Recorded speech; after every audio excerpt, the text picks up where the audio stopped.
আসসালামু আলাইকুম লিপ্তানাস। আশা করি সবাই ভালো আছেন। আমি সরাসরি ঘটনাটি চলে যাচ্ছি। ঘটনাটি হচ্ছে না একটা কঙ্কাল মৃত্যুর ভয়ঙ্কর কাহিনী। কথা না বলে সবাই শুরু মূল ঘটনাতে চলে যায়। কঙ্কালের ভয়ঙ্কর প্রতিশোধ সত্যি ঘটনা, যা আজও গ্রামের বলতে পারেনি। তুমি কি প্রমাণে শুনে তো এমন এক কঙ্কালের কথা যে মৃত্যুর পর তার প্রতিশোধ শেষ করেনি। একটি পাপড়, এক খণ্ড চুরি আর এক পয়ার রাত। এর উপরে কোনো কল্পনা নয়, তা বাস্তব। আজও বয় ভাইয়েদের সিলেটের পাড়া করা গ্রামের মানুষকে।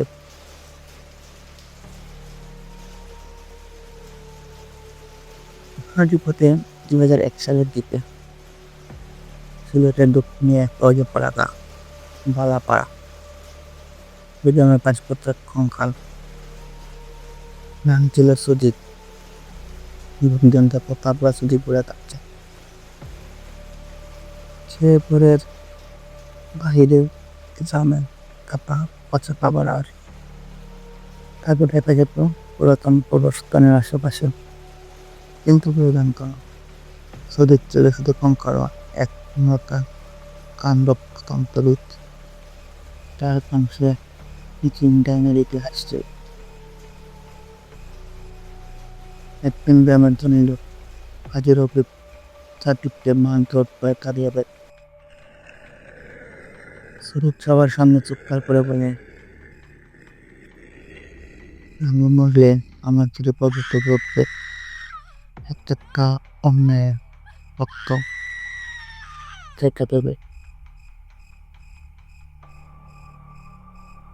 3 দিন পরে সদিককে পাওয়া যায় কবরস্থানের পাশে মারা অবস্থায়।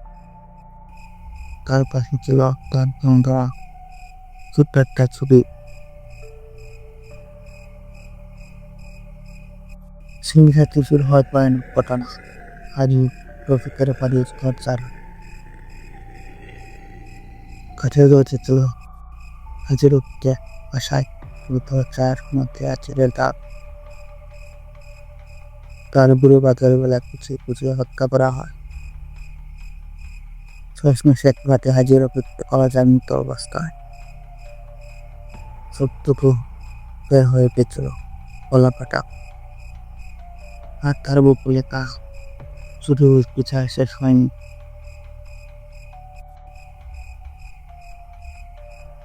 তদন্তে পুলিশ কিছুই পায়নি, কিন্তু গ্রামের এক মসজিদের ইমাম বলেছিলেন প্রদীপ চলে এক উনুনের তান্ত্রিক যার আত্মমৃত্যুর খবর ছাড়তে পায়নি। তার শুরুকে বানিয়ে গেছে রুহানি প্রতিশোধের অস্ত্র, যাকে সে অভিশাপ দিয়েছে সে নলবে কাজ না হোক কাজ। এটাই ছিল তার ঘটনা। তবে আজও সেই কবরের পাশে রাতে কেউ যায় না। লোকেরা বলে প্রতীকের দুর্ঘার সাথে খবর থেকে নিজে চেপে ফেললে আসো আর নতুন অন্যায় পাশে বুঝে নতুন অন্যায় করে রক্ত পথে নেয়। তোমার আশেপাশে কোনো কঙ্কালকে যদি তুমি অন্যায়ভাবে তাড়িয়ে দিয়েছ, ধরে দেবে হয়তো কোনো কবর আজও তার প্রতিশোধের অপেক্ষায়। এই ছিল জীবন্ত কঙ্কালের ঘটনা। আমি শুরু করে একটু দ্বিতীয় ঘটনাটি হচ্ছে লাশ সাগরের একটি ঘটনা। আজকে বলতে হাস্যক বাস্তব অভিজ্ঞতা নেই। ঘটনাটি ঘটে সিলেট মেডিকেল কলেজের একটি পুরনো বহুদিন ধরে বন্ধ হয়ে থাকা লাশ কাটা করে। আর সেখানে ঘটে এমন কিছু যা একজন তরুণ সন্তান ডাক্তারকে মানসিক হাসপাতালে পাঠিয়ে দেয়। ডাক্তার অফিস ছোট ইন্টার্নশিপ শুরু করেছে। এক সন্ধ্যায় একদিন তাকে ডেকে পাঠায় যে তো মধ্যে যাবে হবে করতে রিপোর্ট নিয়ে আসতে পারবে ডাক্তার আপকে বলে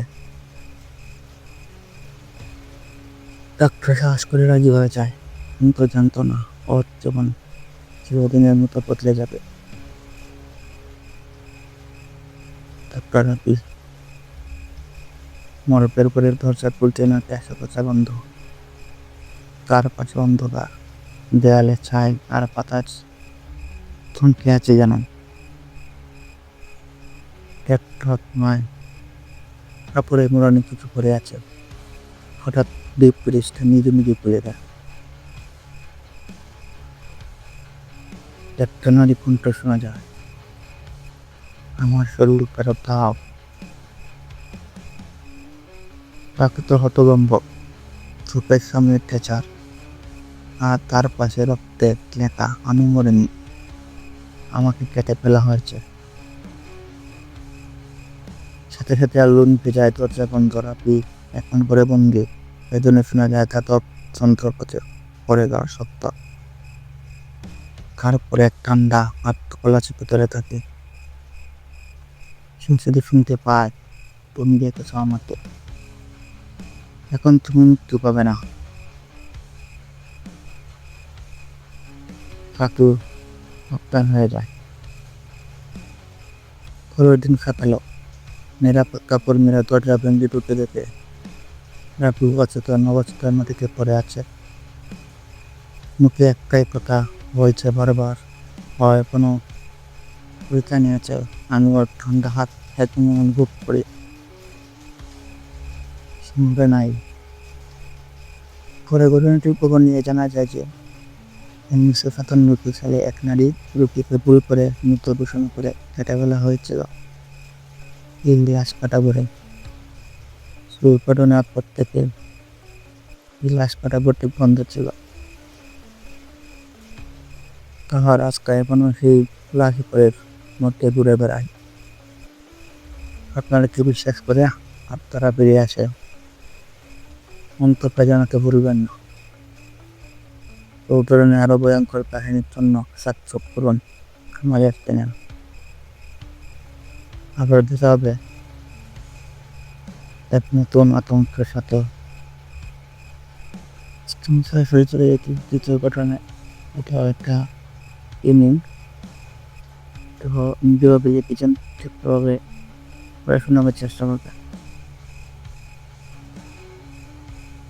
রাহিদ ছিল সিলেট জেলার এক অত্যন্ত মেমোরিয়ত পেশাদারি চালক, কিন্তু গ্রাম পরিবেশ কিছু চলাচল বিয়ে শাদী হাট বাজার কখনো কখনো রাতের নলবাড়ি বাড়া ওর সন্তান ছোট ভাইয়ের পরিবার নিয়ে তার সংসার। ঘটনাটি পরে এক তরুণীর হাতে। সেই দিন সন্ধ্যায় হঠাৎ করে ঘুম আসে।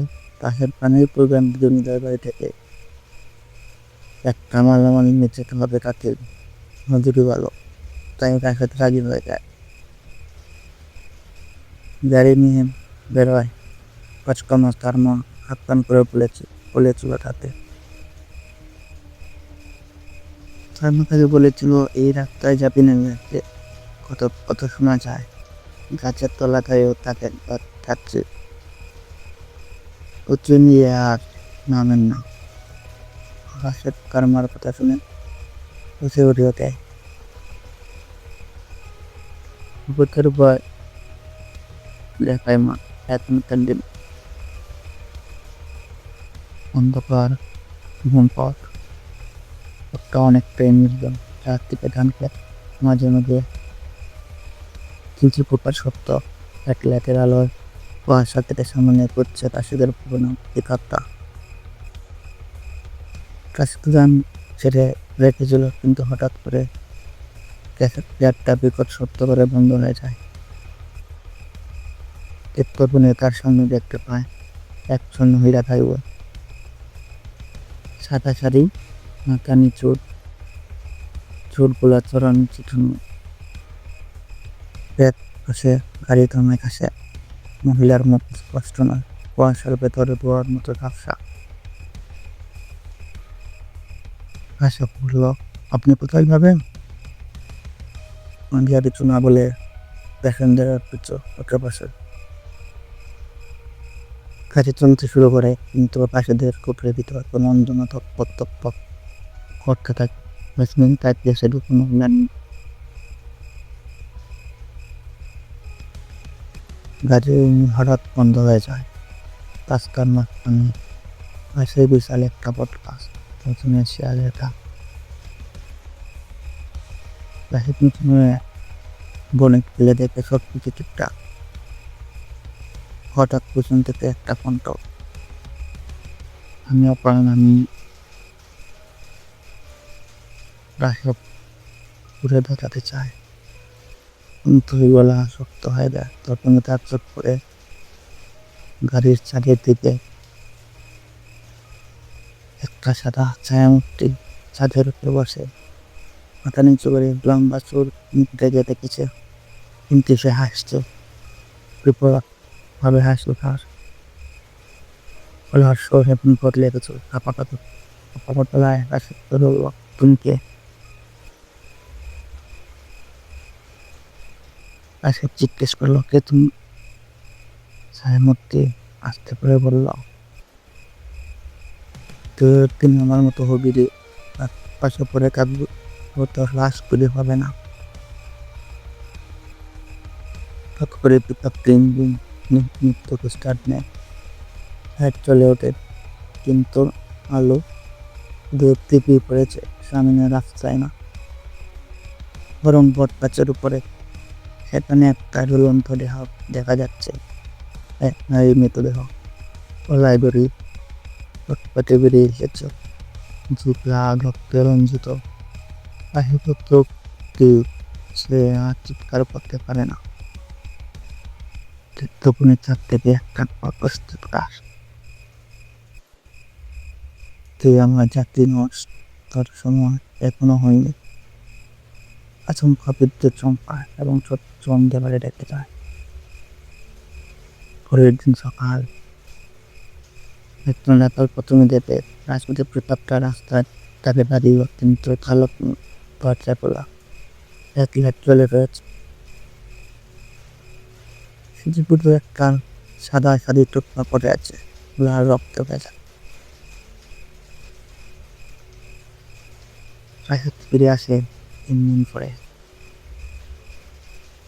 রাজক নিপিল হওয়ার 3 দিন পর এক দুপুরবেলায় কানাল তুলে হাটে হঠাৎ দেখা যায় তাকে ময়লা জামা, লাল, মুখে পাছা পাকা দাড়ি, আর হাতে কাঠের মাদক।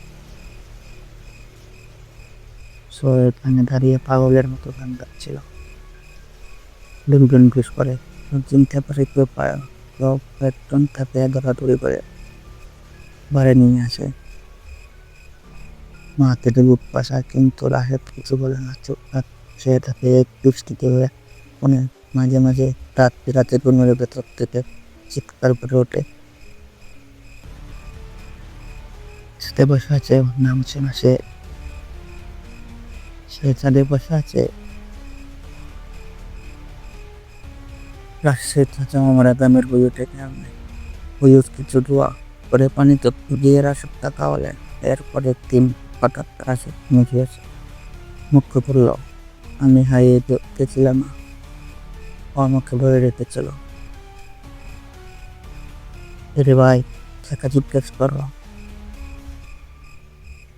রাশেদের ঠোঁটে পাকা পাকা সত্য, খানন খানুভবন যে বছর 3 আগে এক হত্যা করে কিলো রিপোর্ট আছে।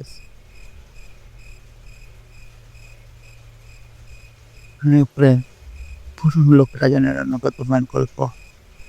সে ছিল দরিদ্র বিধবা, স্বামী মারা যাওয়ার পর জমিদার অত্যাচারে মানসিক ভারসাম্য হারিয়ে ফেলেছে। এক পূর্ণিমা রাতে তাকে গলায় দড়ি দিয়ে ঝুলতে দেখা যায় গ্রামের বাহিরে সেই বট গাছে।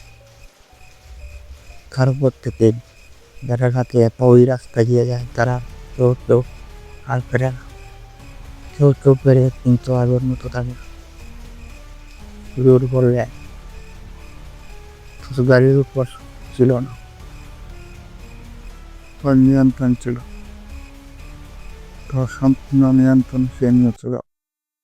গোপীনাথ যেতে চেয়েছিল নিজের জগতে, কিন্তু কোনো কারণে থাকতে বাধ্য হয়েছে। রাশেদ বলল, আমি তোকে দেখেছি, আমি অনেক চোখ দিয়ে শপথ দেখেছি, আমি তার ব্যথা বুঝেছি। সেই রাতে সরে রাশেদ আর কখনো বাড়ি চালায়নি। দিনের আলোতে চেয়ারকে কাতের ঘুমানোর ভেতর চায় খোলা পাতায় উঠে থাকে। অনেক হলে রানুর ছাত্রটা তাকে এক নতুন জীবন দিয়েছে, কিন্তু সেই জীবনে দামি নির্দেশ তার স্বাভাবিকতা। এখন সে বেঁচে আছে, কিন্তু রোজ রাত্রে আপনার চলে যেতে চায় এই পটকাছে গলায়। ঘরের সবাই তাকে জোরাজুরি করে ওগুলো করে আটকিয়ে রাখবে। যে এখন ঘুমায় খুব কম, কথা বলে কম, শুনতে মাঝে মাঝে গলার স্বর ভাবে পাল্টে যায়। কেন? ওই সুর তার না, সুবিধানো বেগমের। তারপর থেকে তার পরিবারের মানুষ, মানে হুজুর আলেম বামা বুঝতে পারেন। পরবর্তীতে উম, একজন কালো হুজুরের সন্ধান পান, তার কাছে রাসুককে নিয়ে যাওয়া হয়। হুজুরের মাধ্যমে আল্লাহর রহমতে রাশেদ সুস্থ হয়ে ওঠে। তবে সে রাতের বেলায় আর গাড়ি চালায় না, ওই রাস্তায়। প্রিয় কুমার, আমার ভৌতিক পয়েন্ট পরিবর্তনের শুনতে আমার চ্যানেলটি সাবস্ক্রাইব করুন, পুরো পাশে থাকবেন। পরবর্তীতে তাদের বলবো কোনো এক রাতে নতুন কোনো ঘটনা নেই হাজির হবো আপনাদের সামনে। এর মাঝে আপনার সবাই ভালো থাকেন, সুস্থ থাকেন। আল্লাহ হাফেজ।